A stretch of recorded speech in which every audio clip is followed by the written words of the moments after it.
Welcome everybody. I'm making this vlog on a Friday evening. The sun looks as though it's just about to set behind the cloud there, but very warm for Ireland. It's a beautiful evening, so you know what it's like.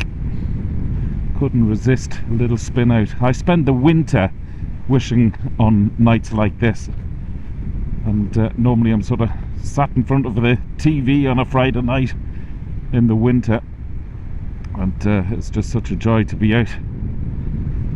Of course, on the VFR makes it even more special. I'm actually heading out to Fore Abbey, and I don't know how long you've been following me, but every bike I've had since I started vlogging 4 years ago, I've taken to Fore Abbey. It's a very spiritual place for me. I don't know what it is, but I get a sense of calm, a sense of just happiness, I suppose, being there. And I think it's a special thing to do, to take any of my bikes there. They're not inaugurated unless they've been there. And of course I'm on my spiritual bike, going to my favourite spiritual place. So that's where I'm headed. I suppose this vlog is a bit of a catch-up, just to let you know what's happening in my life at the moment. I've had the videos coming thick and strong recently. I don't know if you've seen any of the product reviews about the screens, the Apple CarPlay screens that I've been doing. It's a bit weird actually being out on a bike without one, because I feel as though I've been staring at a lot of them recently. And whilst I love them on a modern bike, of course, I don't think I have a place on a VFR. Well, not a 16-year-old bike. How old is this bike now? 17-year-old. Yeah, 17-year-old. I'd feel as though this bike really needs to be left as she is. It's enough having my phone there, but I do need that for the old sat-nav. But I wouldn't fancy having a big screen plopped up here or something. I can't even fit a reverse camera anywhere within this dashboard. Do you know that? So I've tried fitting them on the wing mirrors there, but the wing mirrors, they just fold in with a bit of wind if I've got a camera on, because it creates a bit of drag. Anyway, first world problems and all. I've been filming a new series over the last 3 months for RTE, all about up-and-coming bands. Now, I'm massively into me music as well. I was in bands all my life, played in working men's club bands in the north of England, and talk about that for a tough gig, holy god. In fact, we only played the places other bands wouldn't, because we were so shit.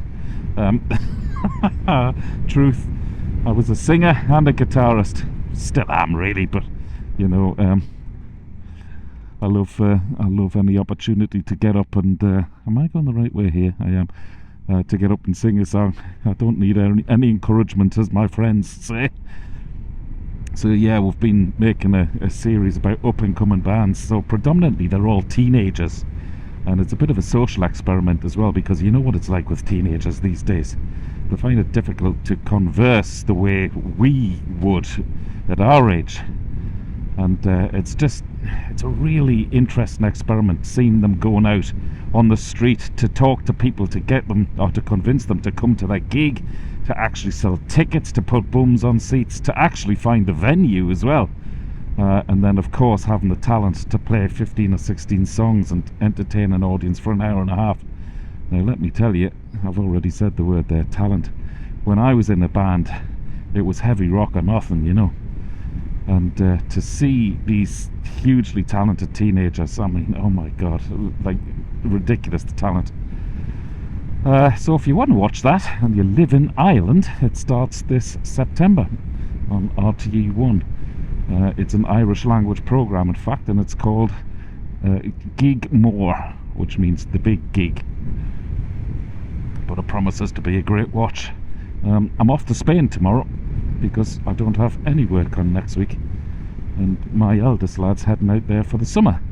So I said I'd go with him, settle him in for a week. So I'm really in desperate need for that. In fact, I suffer from this thing when I know I'm going to go away on a bit of a holiday or a break. My sort of body and my mind starts closing down, and I sort of feel really lethargic. That's how I've been feeling the last few days. I only booked the flight last Wednesday, a Ryanair special, and I've been feeling like that since I booked the flight, and I think it's just because I'm in shutdown mode. I really do. In fact, I recorded a bit of a vlog for something else this morning, and when I was playing it back as I was feeding it into the computer this afternoon, I thought, oh my god, I sound really tired. So I wonder how I sound now. If I sound tired, that's right. The other thing is, I don't know if that video has been out yet, but I've sort of made peace with my decision about my R1200 GS. I won't go into too much depth with that, because there is a separate video all about that, but I'm really delighted that I've actually been able to say, do you know what, it's a bike I love, and I'm going to leave it at that, and she's going to stay with me. So as we speak, she's in getting ceramic coated and ACF 50'd and all the full paint correction on it as well.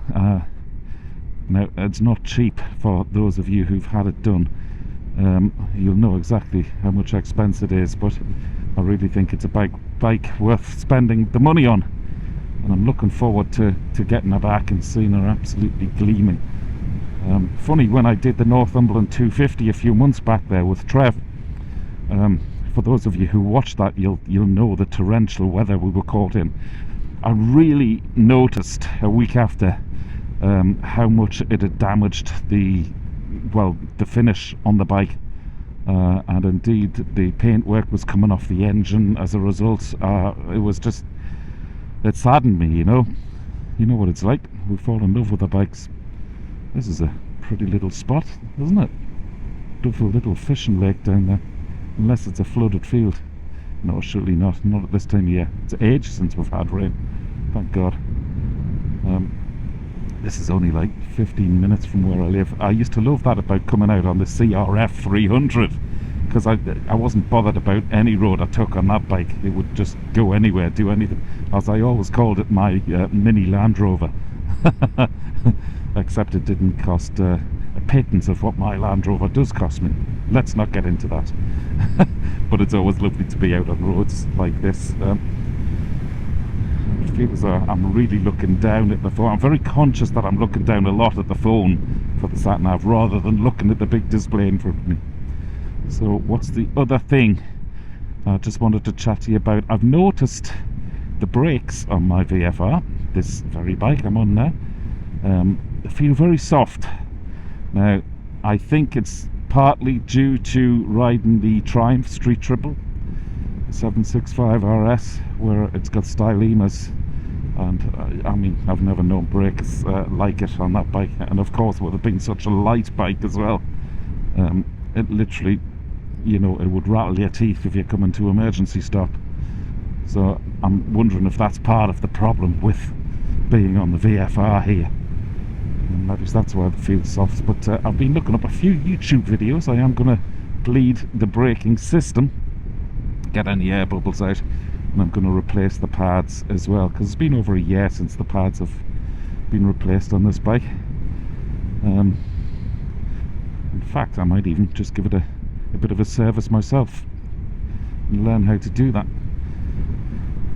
One of my subscribers, Trevor Neville, he's based up in Northern Ireland.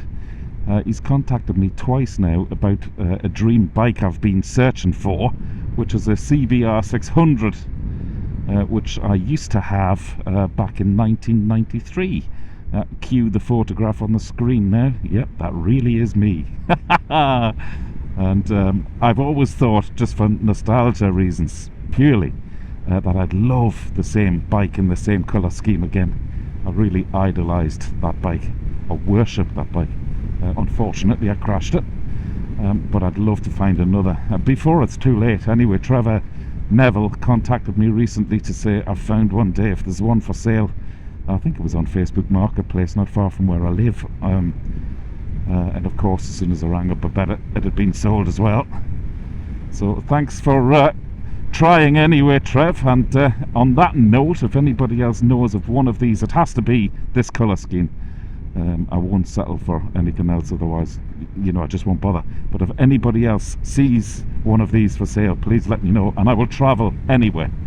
It doesn't just have to be an island. I'll travel anywhere to get this. I probably won't even ride it. It could end up being a piece of furniture in my office at home, but it just evokes so many incredible memories of being that age with that bike, and it's like it takes me back to yesterday.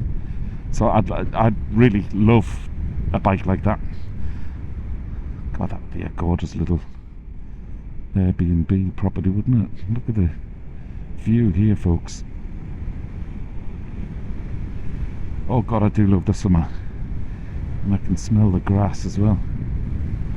It's beautiful to be out on a night like this now.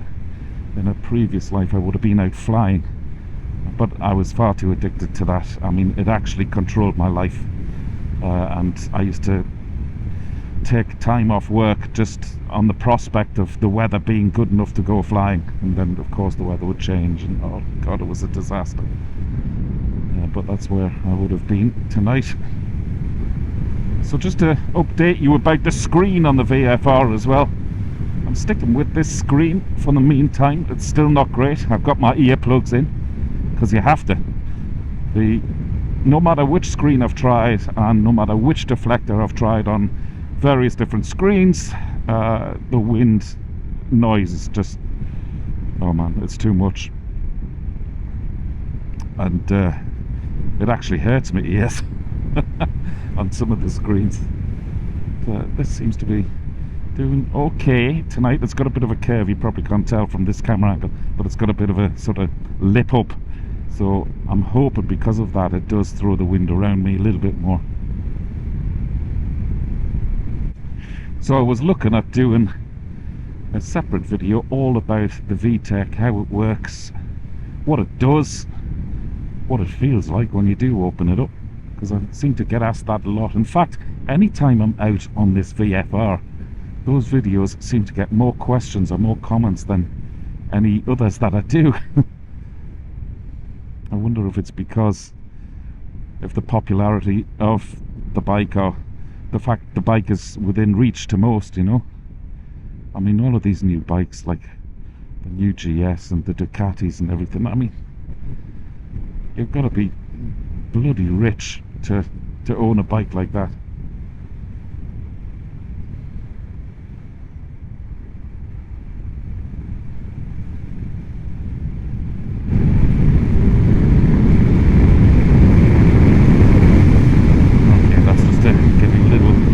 Of what that VTech does. It's sort of a bit addictive, that, isn't it, when you see an open road. It does not hang around. And the sound, oh my God, I hope you got a bit of that on the mic. That's why I didn't talk when I accelerated. You know, I could have very easily tonight thought, can't be bothered. And that's why I'm sort of whittering on about anything, because I had nothing planned to chat about in particular, because I wasn't expecting coming out. But you know what, if you kick yourself up the backside and just get out there, it's so worthwhile. I've said it on a couple of videos recently, but the analytics on YouTube are fantastic. You can see anything you want to see, but the statistic is that 82% of people who are watching my videos are not subscribed to the channel. Oh, horses, ponies. Now, why is that? I know if in years gone by where I wouldn't have been subscribed to the YouTube premium thing, quite often I wouldn't be logged in as I was looking at videos, and then whoever I was watching would always ask you to like and subscribe to that channel.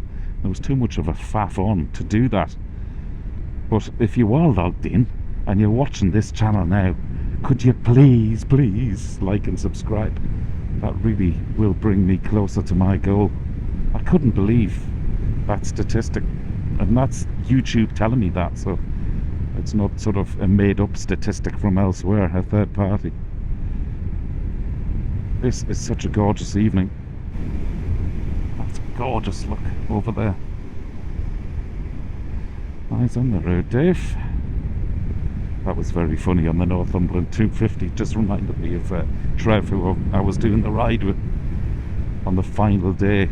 We were driving up through the Cheviot Hills, and there was a rather attractive lady stood in the field with the country, wearing the country attire, and lo and behold, we were about 50 yards away from a stone bridge which we were going over to the right, but we nearly went over it straight ahead. I wonder if that's why she was stood there.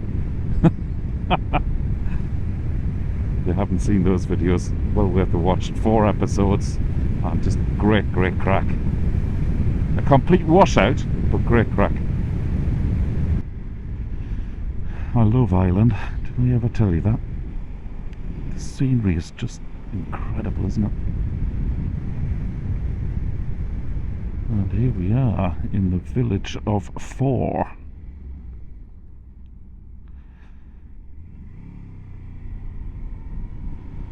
The sky looks amazing over there, doesn't it? See that warm glow in it.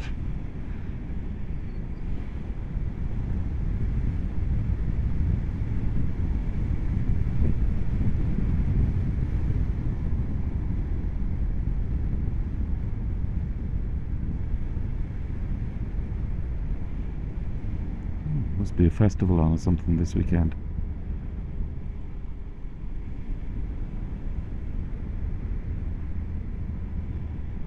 The old ruin there. That's part of the castle ruins. The history dotted around this place is unbelievable, folks.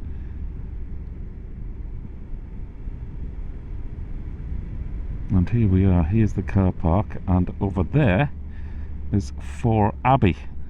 Might take a little walk up to it because I've got my lovely soft alpine stars boots on, which means I can actually walk places when I get to a location. So yeah, I'll just take a little walk up to it and sign off. Stick with me, it's worth it. I'm feeling it already, actually, and I can't describe it. I don't know what it is. And it's an incredible calm feeling. I wonder if I retraced my family tree, would there be anything bringing me back to the origins of this? This dates back to about 1200 BC, and it was a Benedictine priory occupied by French monks, no less. And as you can see, it's so well preserved. I'm going to end the video here, folks. I'm going to play out some drone footage. Thanks for watching. I'll be back on YouTube next Saturday morning, 8 o'clock. Dave Perry for really good TV. Very calm. Over and out.